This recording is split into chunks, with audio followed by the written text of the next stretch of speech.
Hello, students. My name is Mrs. Casilio, and I get the honor of being your virtual teacher today. So welcome back to your English Language Arts School Away from School. We are in week 2, lesson 5, 5th grade. And so just like we were doing last week with our learning, our guiding questions are all around how do natural disasters affect the people and places that experience them? And how can we prepare for a natural disaster? So these guiding questions are exactly that. During our reading, writing, thinking, and talking, we're going to be framing our thoughts around these 2 guided questions. All right. So superstars, the material you are going to need today is a new text, which I'm super excited about, titled From Battlefield to Cornfield Using Drones to Track Twisters. Sounds really interesting, and I'm looking forward to reading it with you. So you need to grab that text. You need your lesson 5, which is right here. You need your lesson 5 note catcher, which looks just like this pictured here, and a sharpened pencil. So go ahead and press pause, grab those materials, and then let's get ready to learn. All right, so our learning target for today. I can determine 2 or more main ideas of a text and explain how they are supported by key details. So let's unpack that learning target together. Looking at, I can determine, so I can find 2 or more main ideas of a text. Just remember, a main idea is what the text is mostly about, what the author wants, the big ideas that the author wants you to take away after reading the article or text. And then you're going to be looking in the text for supporting details, key details that support that big idea or the main idea. All right, thumbs up. Let's keep working. All right, so we are going to read together, you and me today. We are going to read From Battlefield to Cornfield Using Drones to Track Twisters. So go ahead and grab your article. I'm going to grab mine here on the computer. And let's read this. You can either read with me or just follow along as I read. Okay? From Battlefield to Cornfield Using Drones to Track Twisters. Go ahead and take a look at that picture, that image there. It's interesting. And let's read the picture caption below the picture to find out what we're looking at. It says, Amelia Wilson, Nathan Woody, and Alyssa Avery prepare their aircraft for flight at Oklahoma State University. Researchers at OSU are designing and building Kevlar reinforced drones to fly into the worst storms and send back real-time data to forecasters about how fierce they might become. So let's go ahead and take a look at that image. Okay, so we can see students, college students, looking at what must be a drone that they're holding. It looks like there's some drones behind them, so there must be different types of drones. And they are preparing to send this into the worst types of storms to get real information and data about storms. All right, let's go ahead and read about this. It says that it's by the Los Angeles Times and it's adapted by the New Zealous staff. And it was published in June of 2013. That's good information in case there's a lot of dates and references as we're reading. All right, let's get ready. Here we go. An advance warning for a tornado means minutes, not hours. People in Moore, Oklahoma on May 20th got 16 minutes. In Newcastle, it was only 5 minutes. That was the town nearest to where the tornado first formed. The mile-wide twister killed 24 people. Tornadoes used to strike without any warning at all. Weather forecasters have worked since the 1970s to get the average warning time to 13 minutes. They use weather balloons, radar, and people watching from the ground. Now they want to give people hours of warning, not just minutes. To do this, they want to send aircraft with no pilots right into a developing storm. Those unmanned aircraft are also called drones. Pulling that off would require more than the right technology. The government would need to be more flexible about rules that block most unmanned flights. Okay, our next section is called Spying on Storms. Most of the work on unmanned aircraft vehicles has been for military strikes or spying so far, but researchers are looking to use them in science. That includes researching severe weather like tornadoes. Oklahoma is one of the states leading the charge. That makes sense. 19 tornadoes touched down there in the last 2 weeks of May alone. Engineering teachers and students at Oklahoma State University are building and designing special aircraft to survive high winds. Weather researchers at the University of Oklahoma are building sensors and advising the OSU researchers. We have the unmanned aircraft expertise. We have the weather expertise, and by golly, we have the weather, said Stephen McKeever, an Oklahoma government and university official. In many senses, we're the perfect laboratory to do this kind of thing. The small aircraft weigh up to 55 pounds. They can cost from $10,000 to $100,000. Pilots on the ground would control them remotely.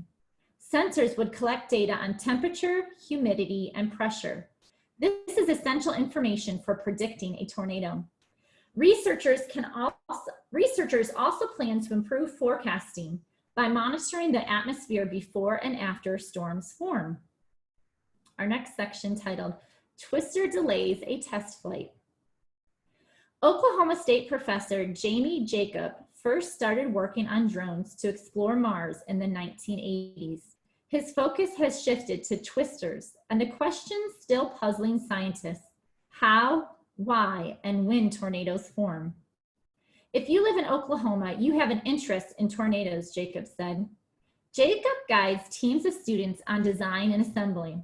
One team had scheduled for May 20th a test flight for an aircraft built for a government public safety drone program. But that was the day the tornado hit more.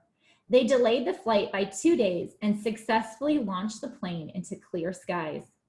The aircraft also can be used to help fight wildfires, protect crops, and inspect pipes.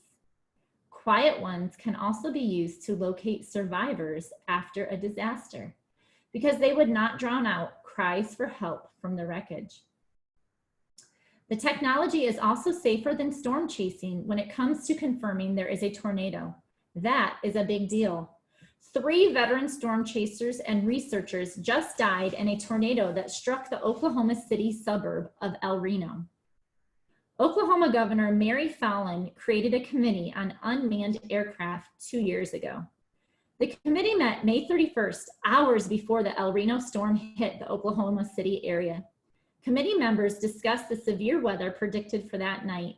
They knew what information they would gather if only they could get aircraft in the air. But right now, it's illegal to operate unmanned aircraft in U.S. airspace.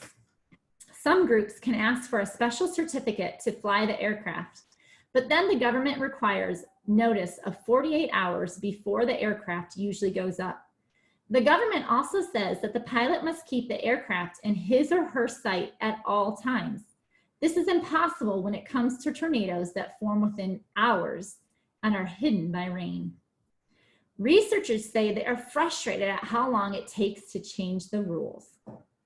Our last section, titled A Christmas Present. But changes are coming. In a 2012 law, Congress set up a way to let unmanned aircraft into U.S. airspace by September 2015. The government is preparing to set up 6 test sites around the nation for research and development of unmanned aircraft. Officials have received 50 applications from 37 states, including Oklahoma. Decisions are due in December. Okay. All right, readers, that was an awesome article. We learned so much good information. Let's go ahead. That was a lot to read. So let's go ahead and think about it and digest it. So what I want you to do is I want you in just a minute to pause this. I want you to grab your article and I want you to think to yourself, what is this article about? What did you learn about using drones to track twisters? So remember our learning target, we are talking about main idea. We're gonna do some more work around main idea. So thinking about what is this article about? Think if you can find or think about what the main ideas of this article are. And then what did you learn about using drones to track twisters? Take a deep breath, take your article and do some thinking. Press pause now and then come back when you're ready. All right, superstars, so you had some time to think. Now I want you to talk. So grab somebody nearby and talk about the following questions. Remembering again that the main ideas are the big ideas the author wants you to take away after reading the text. And then those key details support the main ideas. Okay? So again, talk about what do you think the main ideas of the article are? What makes you think that? What explicit information in the text support your thinking about the main ideas? So basically, what are the key details that support that main idea? So if I were you, what I would do is I would take my article, I would look through it, and I would talk with someone about what I think the main ideas are, and I would show them in the text what made me think that, and I would also show them and talk about the key details that I believe support my main ideas.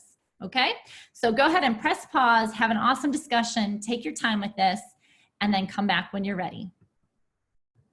Okay, you guys rock. So we have done our reading. You've had a chance to think, you had a chance to discuss, and now we're going to write about the main ideas. So using your Lesson 5 note catcher, I want you to record the main ideas and the key details. Let's take a look at this note catcher together, okay? So you can see at the title, it says Lesson 5 note catcher. The directions say, thinking about your conversation, record your main ideas and the key details. So you can see there's 4 boxes there. Main idea 1 with key details, main idea 2 with key details, okay? Pretty straightforward, but use your text to prove your work, okay? So use your text. It's okay to write right from the text key details that support your first main idea, key details that support your second main idea. This may take several minutes, so go ahead and press pause, do your very best writing, and come back when you're ready. All right, superstars, so you have done some amazing work today all around the article we read and identifying the main idea and key details. So in closing, what I want you to do is share your writing with someone. So go ahead and with the person that maybe you had the discussion, talk about what you wrote about, and then explain why you wrote what you did, okay? And after you do that, I want you to go ahead and read for 20 or more minutes and just have fun. Reading is so much fun. Find a topic or a book that you just want to know more about, or a story that just draws you in. Find a comfy spot and read away. And then, as always, practice your fluency. So today you're going to use a timer. So you can use your cell phone, a kitchen timer, or a friend. Have them count to 60. Read our article, our passage for 1 minute. After 1 minute, make a little ticky mark or circle the word or highlight the word that you stopped at, and count the number of words you read and write that number somewhere at the top of your text. And the reason we want to do this is because you are going to be amazed by the end of the week, at the end of these lessons, how many more words you can read a minute just by practicing, and you're going to see your fluency skyrocket, okay? Just trust me. So with that being said, it has been so much fun reading with you and learning with you. I appreciate all your hard work, and I can't wait to see you again very soon. Bye, guys. Have a great day.